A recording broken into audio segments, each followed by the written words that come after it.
త్వరగా బయటికెళ్ళాలంటే చాలు ఆ హడావుడి కంగారులో నా చేతిలో ఏదుంటే అదే జారిపోద్దనమాట. ఎప్పుడు ఇంతే వంట చేసేటప్పుడు గింటెలు కూడా జారిపోతా ఉంటాయి. మినపప్పు నానబెట్టేద్దామని చెప్పి అయితే ప్యాకెట్ అయితే కనీసం ఓపెన్ కూడా చేయలేను. అలా పట్టుకున్నాననమాట. మొత్తం కింద పడిపోయి నేలపాలైపోయింది. అవి ఎత్తుకోవడానికే సరిపోయిందనమాట నాకు టైం. ఇక నేనైతే మాత్రం కైలాసగిరి టెంపుల్కి అయితే వెళ్ళాను.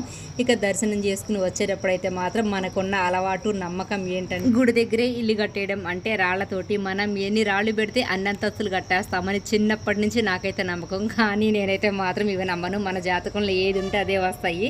ఇక ఆ దేవుడు మనకిస్తే తప్ప అని చెప్పేసి ఇక నన్ను చూసి మా తోడి కోడలు కూడా అయితే మాత్రం పెట్టుకుందనమాట. నిజం చెప్పాలంటే అక్కడి నుంచి చాలా పెద్ద ప్లేసు, నిర్మానుష్యంగా ఉందనమాట. ఎవ్వరూ లేరు. మేము వచ్చేటప్పుడైతే మాత్రం కోతులు అయితే వెంటబడినాయి.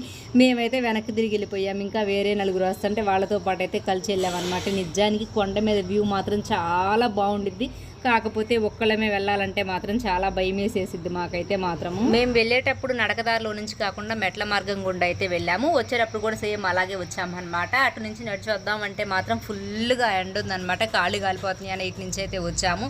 ఇక శివరాత్రి అప్పుడు మాత్రం ఈ గుడికి కళకళలాడిపోతూ ఉంటుంది. ఇక నాకన్నా ముందు మా తోడుకోళ్ళ గబా మెట్లు అయితే దిగేసి వెళ్ళింది. వీడియో నచ్చితే లైక్ చేసి